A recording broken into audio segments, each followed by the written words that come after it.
Hello guys, कैसे हैं आप सब। आइए चलते हैं, आज मैथ का फर्स्ट टॉपिक स्टार्ट करते हैं जिसका नाम है एलसीएम एंड एचसीएफ।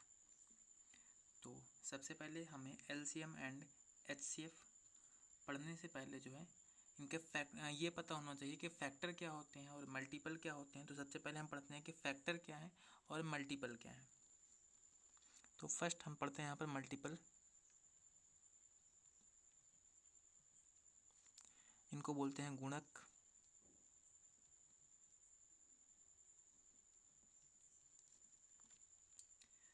तो मल्टीपल या गुणक की बात की जाए तो अगर हम किसी भी नंबर का जो होता है, किसी भी संख्या का टेबल लिखते हैं, तो टेबल में जैसे कि सपोज करो, अगर मान लो हम 4 ले लेते हैं, तो 4 की जब टेबल लिखते हैं तो 4, उसके बाद में 8 और फिर 12, उसके बाद में 16। तो इस तरीके से आगे हम इन्फाइनाइट तक लिखते जाते हैं। तो ये जो 4, 8, 12, 6, 16 है, ये सब के सब 4 के मल्टीपल होते हैं। और उसके बाद में हमें जो और यहाँ पर पढ़ना है, दूसरा पढ़ना है फैक्टर। इनको बोलते हैं गुणनखंड।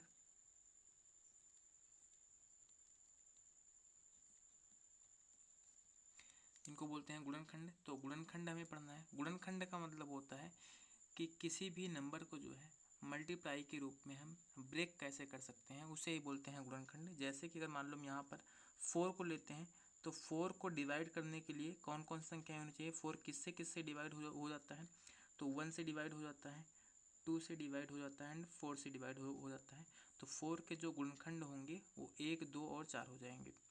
आगे अगर ऐसे मान लो 6 लिखते हैं, तो 6 जो है ये 1 से डिवाइड हो जाता है, 2 से डिवाइड हो जाता है, 3 से डिवाइड हो जाता है एंड 6 से डिवाइड हो जाता है। तो 6 के जो गुणनखंड होंगे ये 1, 2, 3 एंड 6 हो जाएंगे। ठीक। तो सबसे पहले हो गया मल्टीपल एंड फैक्टर, यानी कि गुणक और गुणनखंड। तो गुणक किसे कहते हैं, ऐसी संख्याएं, अगर कोई भी संख्या होती है तो उस संख्या को किसी दूसरी संख्या में गुणा करने पर जो आगे आने वाली संख्याएं होती हैं उन्हें गुणक कहते हैं। और किसी भी संख्या को जिन छोटी छोटी संख्याओं से भाग कर सकते हैं उसे उसका गुणनखंड कहते हैं। तो गुणक और गुणनखंड पर ही आधारित होता है हमारा एलसीएम एंड एचसीएफ, जिसको बोलते हैं लासा एंड मासा। तो लासा और मासा हमें यहाँ पर पढ़ना है। तो सबसे पहले अब यहाँ पर हम देखते हैं लासा के बारे में कि एलसीएम क्या होता है।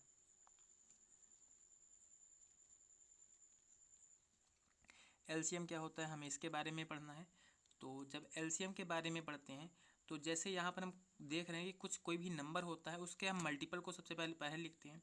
कोई भी नंबर है उसके मल्टीपल को लिखते हैं। जैसे कि एग्जांपल में अगर मान लो हम 4 एंड 6, 4 और 6 हैं, तो 4 का अगर हम मल्टीपल लिखेंगे तो 4 का जो मल्टीपल फर्स्ट मल्टीपल होगा 4 होगा। उसके बाद में 4 को 2 से गुणा करेंगे 8 हो जाएगा, 4 तियाँ 12 हो जाएगा, 4 चौक 16 हो जाएगा और 4 पंचे 20 हो जाएगा, 4 संग 24 हो जाएगा। इसी तरीके से आगे के चलते जाएंगे।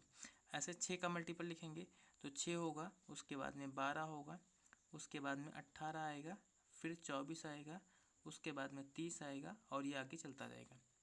तो अब अगर हम 4 और 6 इन दोनों के गुणक यानी कि मल्टीपल में देखते हैं कि सबसे पहली संख्या ऐसी कौन सी मिलती है जो इन दोनों में कॉमन हो। सबसे पहली संख्या ऐसी ढूंढते हैं जो इन दोनों में कॉमन हो, यानी कि इन दोनों में उपस्थित हो, मतलब कि 4 का भी गुणक हो और 6 का भी गुणक हो। तो ऐसा नंबर हम यहाँ पर देख रहे हैं कि जो 12 है। ठीक है, जो 12 है ये 12 जो है 4 का भी गुणक है और 6 का भी गुणक है। तो एलसीएम का जो फुल नेम होता है, एलसीएम की अगर हम नाम की बात, पूरे नाम की बात करते हैं तो ये होता है lowest common multiple. Lowest common multiple.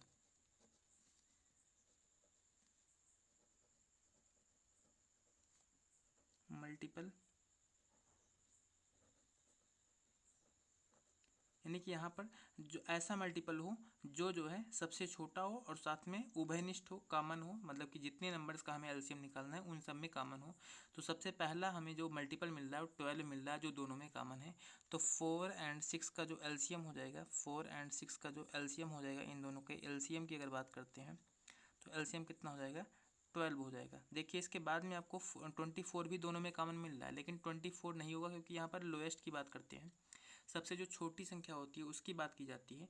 तो यहाँ पर जो 12 होगा यही क्या हो जाएगा, इन दोनों का एलसीएम हो जाएगा। तो एलसीएम निकालने का ये तरीका होता है। अब एलसीएम 4 और 6 का एलसीएम हम और किस तरीके से निकाल सकते हैं, तो दूसरा होता है इसका भाग विधि से हम निकाल सकते हैं 4 और 6 का एलसीएम। तो अब इसको कैसे करते हैं, तो सबसे पहले 4 यहाँ पर लिख लिया हमने, 6 और लिख लिया। अब सबसे पहले देखते हैं कि हाँ ये दोनों नंबर किससे कट रहे हैं, तो 2 से डिवाइड हो रहे हैं, 2 2 जा 4 एंड 2 3 जा 6। फिर आगे 2 से काट देंगे इसको, 2 1 के 2 और ये 3 रहेगा। उसके बाद 3 से काटेंगे, ये 1 होगा, ये 1 हो जाएगा। तो नंबर्स को तब तक काटते हैं जब तक कि जितने नंबर हों 1 ना बन जाए, तो दोनों 1 बन चुके हैं। तो अगर आगे हम एलसीएम की बात करते हैं, तो जो उनका एलसीएम हो जाएगा ये 2 गुणे 2 और गुणे 3 हो जाएगा। गुणा करेंगे तो 2 दूनी 4 3 12, तो 12 इसका जो है एलसीएम हो जाएगा। तो ये पूरा का पूरा एलसीएम का कॉन्सेप्ट होता है किसी भी चीज़ में। और आपको एलसीएम के लिए एक नंबर मतलब एक कॉन्सेप्ट यहाँ पर ध्यान रखना है कि जो एलसीएम होता है, किसी भी नंबर का जो एलसीएम होता है वो उन नंबर से पूरी तरीके से डिवाइड होता है। जो किसी नंबर का एलसीएम होता है वह उन नंबर से, उन संख्याओं से पूरी तरीके से डिवाइड होता है। साइड में यहाँ पर हम कॉन्सेप्ट इसका लिख देते हैं कि किसी संख्या का लासा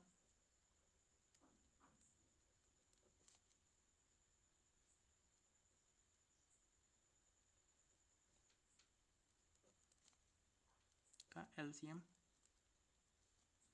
उन संख्याओं से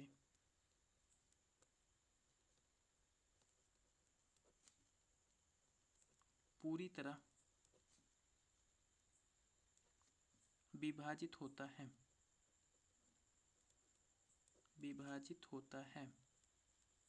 देखिए ये लाइन आपको ध्यान रखनी है क्योंकि आगे अभी इसकी हमें ज़रूरत पड़ने वाली है कि किसी संख्या का जो लासा होता है, यानी जो संख्याओं का लासा होता है वह उन संख्याओं से पूरी तरीके से विभाजित होता है। तो ये हो गया सीधा सा एलसीएम का कॉन्सेप्ट कि हम एलसीएम कैसे निकालते हैं किसी भी संख्या का। इसके अलावा भी अदर भी इसके तरीके होते हैं एलसीएम निकालने के। जैसे हम कि आगे और देखते हैं कि एलसीएम हम 4 और 6 का एलसीएम और किस तरीके से निकाल सकते हैं। जैसे 4 है तो 4 को सबसे पहले हम ब्रेक करते हैं, किस में ब्रेक कर सकते हैं, 4 को ब्रेक कर सकते हैं 2 गुणे 3 में। और उसके बाद में 6 को ब्रेक कर सकते हैं 4 को ब्रेक कर लेंगे यहाँ पर 2 गुणे 2 में, और 6 को ब्रेक कर लेंगे 2 गुणे 3 में। अब इसमें हम यहाँ पर देखते हैं कि दोनों में सबसे पहले कॉमन क्या, दोनों में कौन सा नंबर है। तो अगर अब हमें यहाँ पर इन दोनों का एलसीएम लिखना होगा तो ये वाला 2 जो है दोनों में है, तो जो दोनों में होता है उसको हम एक बार लिखते हैं। और आगे 2 और 3 ये दोनों में अलग अलग है, तो इन दोनों को भी लिख लेते हैं। अब इसको गुणा करेंगे तो 2 दूनी 4 3 12 हो जाएगा। तो ये इसका एलसीएम हो जाएगा 4 और 6 का। तो इसके 3 तरीके बेसिकली हो गए कि आपने जब यहाँ पर पहले तो इसका मल्टीपल लिखा यानी कि गुणक लिखा, और गुणक में जो पहला नंबर मिला कॉमन दोनों में उसको हमने लिख लिया, या फिर आप भाग बीच से निकाल सकते हो, और या फिर जो है आप इसका पहले फैक्टर करो और फैक्टर करने के बाद में जो कॉमन है उसको लिख लिए, फिर जो दोनों में नहीं है उसको भी हमने लिख करके सबको गुणा कर लिया, तो हमें यहाँ पर मिल गया एलसीएम। तो ये बेसिक कॉन्सेप्ट होता है एलसीएम का। उसके बाद में फिर हम अगला चलते हैं एचसीएफ पर। एलसीएम और एचसीएफ हम बेसिक इसके जो कॉन्सेप्ट होते हैं इसको हम सीख लेते हैं। उसके बाद में फिर जो है हम आगे स्टार्ट करेंगे कि हाँ अब किसी नंबर्स का जो एलसीएम होता है वो हम कैसे निकालते हैं, और एचसीएफ कैसे निकालते हैं। जो डेसिमल संख्याएं होती हैं उनका एलसीएम एचसीएफ कैसे होगा, जो फ्रैक्शन वाली संख्याएं होती हैं यानी कि भिन्नात्मक संख्याएं होती हैं उनका एलसीएम और एचसीएफ कैसे निकालते हैं। और उसके साथ साथ फिर जो है हम लगातार क्वेश्चन को भी करते चलेंगे। तो अभी जो है ये बेसिक था, एलसीएम का मतलब क्या होता है, ये चीज़ें हमने आपको बताई। उसके बाद में आगे हम चलते हैं एचसीएफ पर कि एचसीएफ क्या होता है, जिसको हम मासा बोलते हैं। एचसीएफ इसका जो पूरा नाम है ये है हाईएस्ट कॉमन फैक्टर।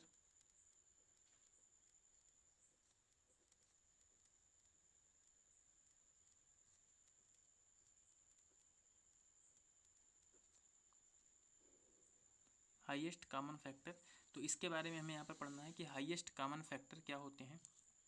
तो यहाँ पर जैसे अभी तक आप एलसीएम में देख रहे थे लोएस्ट कॉमन, वहाँ पर मल्टीपल होता था, लेकिन यहाँ पर हम फैक्टर की बात करते हैं।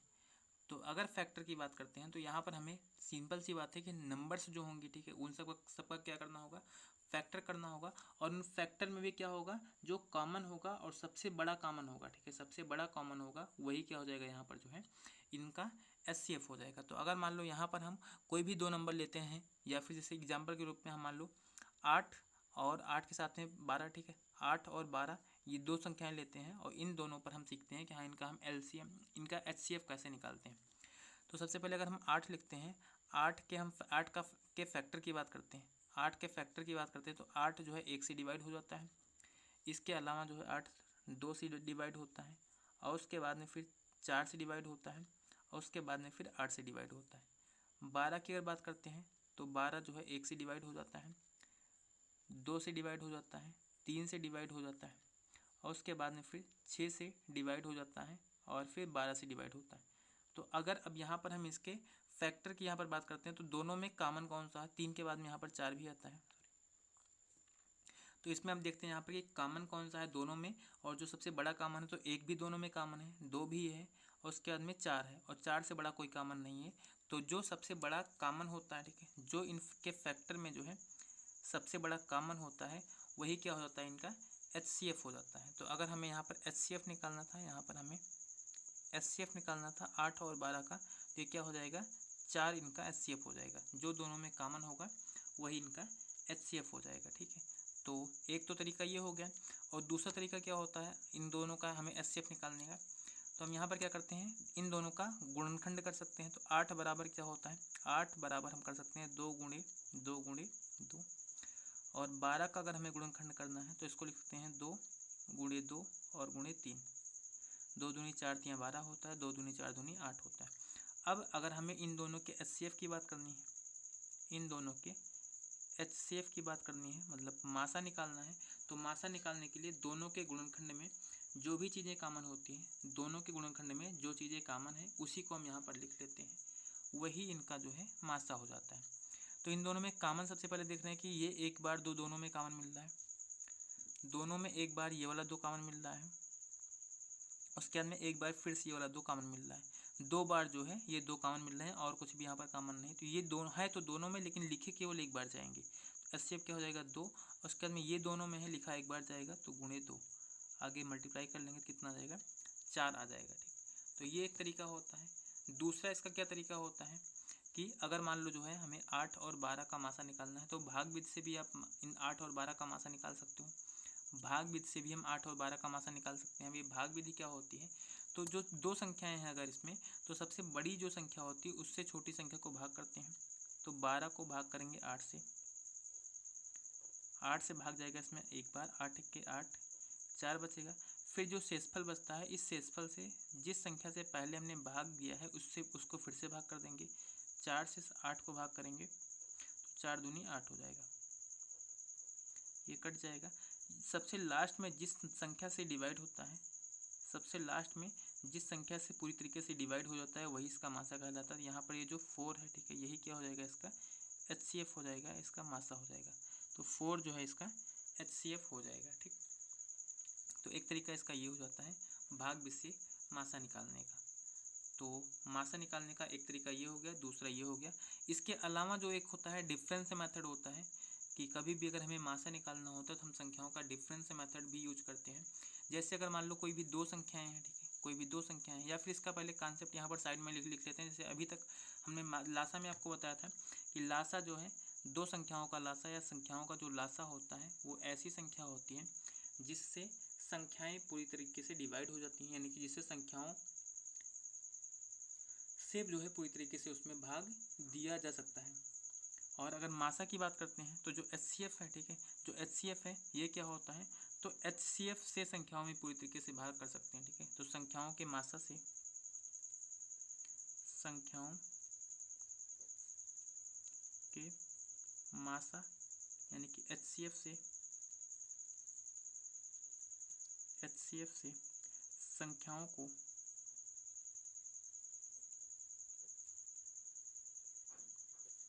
पूरी तरह विभाजित किया जा सकता है, जिसके लिए कि मासा के द्वारा जो है जो भी संख्याएं होती हैं उनको पूरी तरीके से विभाजित कर सकते हैं, ठीक। तो ये हो जाता है बेसिक जो है हाई मासा के लिए। और लासा के लिए भी आप लोगों को हमने जो कॉन्सेप्ट था इन दोनों का, लासा और मासा का, वो चीज़ें आपको बता दी गई हैं। एक यहाँ पर डिफरेंस मेथड भी आता है मासा निकालने का, तो उसको भी आपको बता देते हैं कि हाँ हम डिफरेंस मेथड से कैसे निकालते हैं, यानी कि संख्याओं को घटा करके, ठीक है, घटाव विधि जिसको बोल देते हैं, इसको हम बोल देते हैं घटाव विधि। तो घटाव विधि क्या होती है मासा निकालने के, तो यहाँ पर हम सॉल्व करते हैं।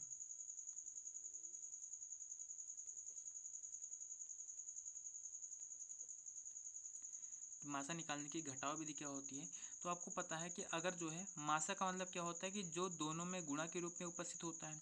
तो अगर हम दो संख्याएं मान लेते हैं, एक मानते हैं mx और एक मानते हैं my, तो अगर x इन दोनों में जो कॉमन है वो m कॉमन है, तो आगे अगर हम इन दोनों संख्याओं को घटा देते हैं, mx में से my घटा देते हैं, तो इसमें बचेगा क्या, इसमें जो होगा ये m बाहर निकल आएगा और x माइनस वाई बच जाएगा। x माइनस वाई ये क्या होगा, बचेगा और m बाहर आ जाएगा। अब ये जो m होगा, ठीक है, यही क्या हो जाएगा, इसका जो है मासा हो जाएगा। m जो है यही इसका मासा हो जाएगा। जैसे यहाँ पर हमने एग्जाम्पल में 8 और 4 लिया था, अगर हमें 8 और 4 ही लेना है यहाँ पर, तो 8 और 12 सॉरी 8 और 12 है। 8 और 12 का अगर हमें मासा निकालना है तो क्या करेंगे, 12 में से 8 घटा देंगे, तो आ रहा है 4।